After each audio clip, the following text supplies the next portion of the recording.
On its 8th birthday, Twitter was the one handing out presents. The social network released a tool that let users look back on their very first tweets, giving us a glimpse back into Twistery. Check these out. Here's Obama's first tweet from 2007. It focused on the war in Iraq. The Washington Post referenced the Twitterati, and for the New York Times, its first tweet showed typical style. Stephen Colbert greeted Twitter in a friendly manner, asking if the network had lost some weight recently. And although Beyoncé was a Twitter latecomer, sending her first in 2012, she foreshadowed her 2013 single with her sign-off, XO. In case you were wondering, here's Newsy's first tweet. Productive as ever. And then there's Snooki. But probably the best first tweet ever is the actual first tweet ever. On March 21, 2006, co-founder Jack Dorsey sent out the original tweet. The rest is history. Sorry, Twistery.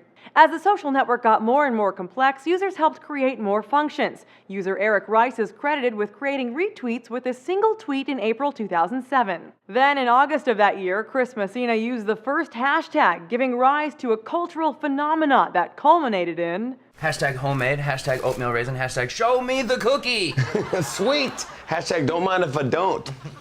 Pretty good. Hashtag getting my cookie on. Hashtag I'm the real cookie monster. Hashtag no. Soon, users were reaching pretty huge milestones, like in 2009. Actor Ashton Kutcher, one of the first celebrities to join the social network, wins a race with CNN to become the first Twitter user to reach 1 million followers. Oprah Winfrey sends out her first tweet the same day.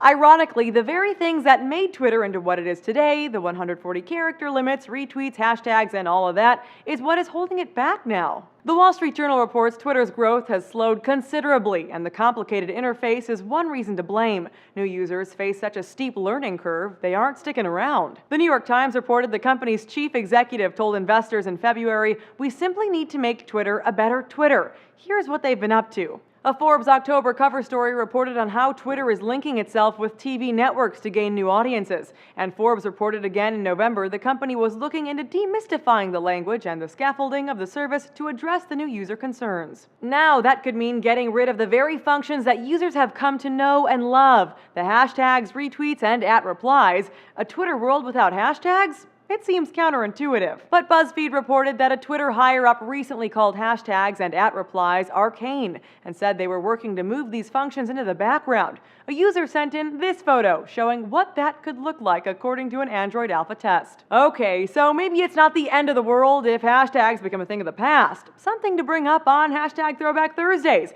But without them, we might not know what to do during hashtag that awkward moment when we want to hashtag YOLO.